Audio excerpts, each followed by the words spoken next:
are these people who claim Australians are so vicious that we need a muzzle? Well, at least the Abbott government this week proposed changes to the Racial Discrimination Act, so we can more freely discuss things. But in the heat of the moment, the Attorney-General sold the reforms badly. Won't removing 18C facilitate vilification by bigots? People do have a right to be bigots, you know. And Labor went to town with false claims and smears. The Abbott government wants to give bigotry his blessing in Australia. What rubbish. Does any serious adult really believe a single politician wants more racists? That is not what divides us in this debate. I want more free speech and I want less racism too. In fact, I want more free speech so I can speak up louder against racism, like this new dividing of Australians into racial tribes. I want more free speech so I won't get dragged off again to some tribunal, as I was a couple of years ago, for attacking what I think are essentially racist anti-Israel boycotts and protests outside Jewish businesses like this.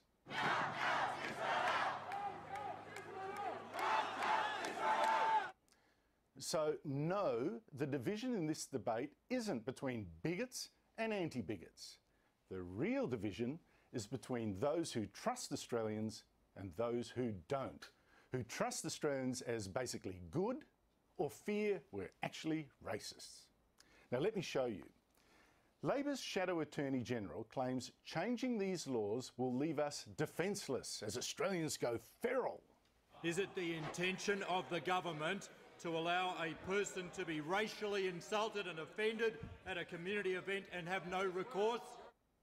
ABC journalists also seem to think these laws are all that's stopping us from screaming racial abuse. Is it going to be possible to shout ape at Adam Goodes at a football match? But wait, it has always been possible to shout ape at Adam Goodes, the AFL Sydney champion, and last year someone did. A 13-year-old girl who got named and shamed and thrown out of the stadium.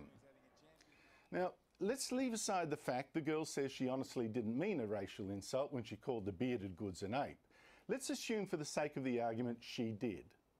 Look what happened next.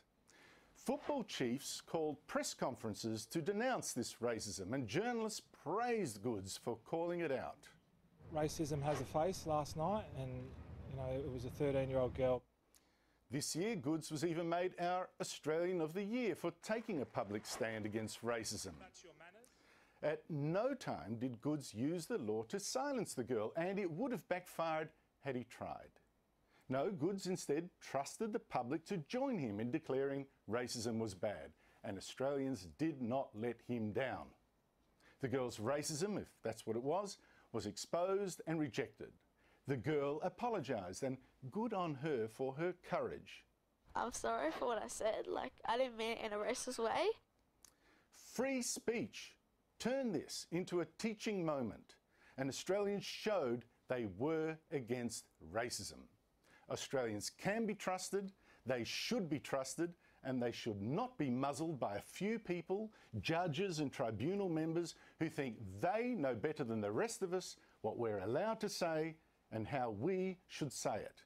We're better than that. We really are. Coming up,